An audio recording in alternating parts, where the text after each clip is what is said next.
আসসালামু আলাইকুম রহমতুল্লাহ। আমি ফারহান খান। ধন্যবাদ জানাই বাংলাদেশের সকল জনগণকে গতকালকে আনন্দ চিত্তে ভোট কেন্দ্রে গিয়ে ভোট দিয়ে তাদের নেতা নির্বাচন করেছেন, আলহামদুলিল্লাহ। এবং কি 12 তারিখের আগে যারা অন্যান্য মার্কা নিয়ে প্রচারণা করেছেন, এটাই হচ্ছে গণতন্ত্রের সৌন্দর্য।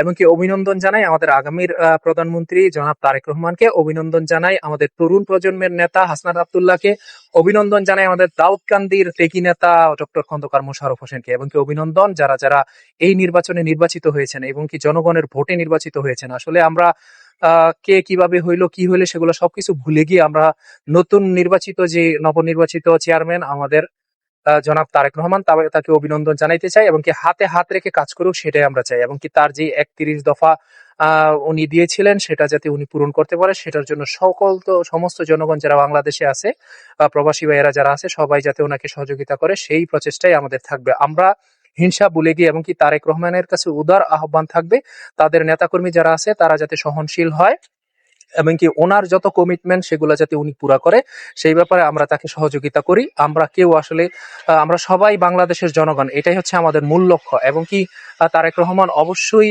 বিএনপির যারা আছে, জামাতের যারা আছে, এনসিপির তারা যারা আছে, তারা কিন্তু সবাই জানে যে 24-এর পরে এটা বাংলাদেশ, অনেক রক্তর উপর দিয়েই তারা নির্বাচিত হয়েছে, এটা তারা ভুলে গেলে হবে না। আর তারেক রহমান অবশ্যই জানে যে যারা উঠাইতে পারে তারা আবার নামাইতেও পারে। তো 24-কে মনে রেখে বাংলাদেশ পুনর্নির্মাণ করার জন্য সবাইকে উদারত আহ্বান জানাবো। কেউ কারোর সাথে ঝগড়াঝাটি ফেতনা ফাসাদে না জড়াইয়া যায়।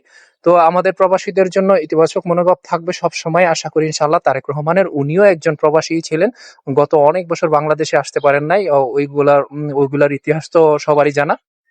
যাই হোক, আলহামদুলিল্লাহ, আমরা ওনাকে অভিনন্দন আবারও জানাইতে চাই এবং কি বাংলাদেশে যারা যারা নির্বাচিত হয়েছে তাদেরকে অভিনন্দন জানাইতে চাই। আমরা কোনো ঝগড়া ফাসাদ আমরা কোনো কিছুই চাই না।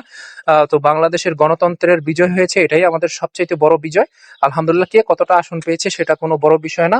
তো আমরা চাইবো বাংলাদেশের এবারে কোনো চাঁদাবাজের জায়গা হবে না, এবং কি আমরা তারেক রহমানকে বলবো কারো বাক স্বাধীনতা যাতে কেড়ে নেওয়া না হয়। আপনি যদি ভালো কোনো কাজ করেন অবশ্যই আমরা আপনার প্রশংসা করব, আপনি যদি কোনো খারাপ কাজ করেন অবশ্যই আমরা আপনার সমালোচনা করব। সেই স্বাধীনতাটা যাতে আপনি কেড়ে না নেন এবং কি আপনার লোকেরা যাতে কেড়ে না নেয়। যে যেই দলেরই হোক অবশ্যই আমরা তার সমালোচনা করতে চাই, ভালো করলে ভালো বলতে চাই, খারাপ করলে খারাপ বলতে চাই। তো ইনশাআল্লাহ আশা করব আমরা এগিয়ে যেতে পারবো জনাব তারেক রহমানের সাথে। আমরা সবাই সবাই হাত রেখে চলি ইনশাআল্লাহ। আসসালামু আলাইকুম রহমতুল্লাহ।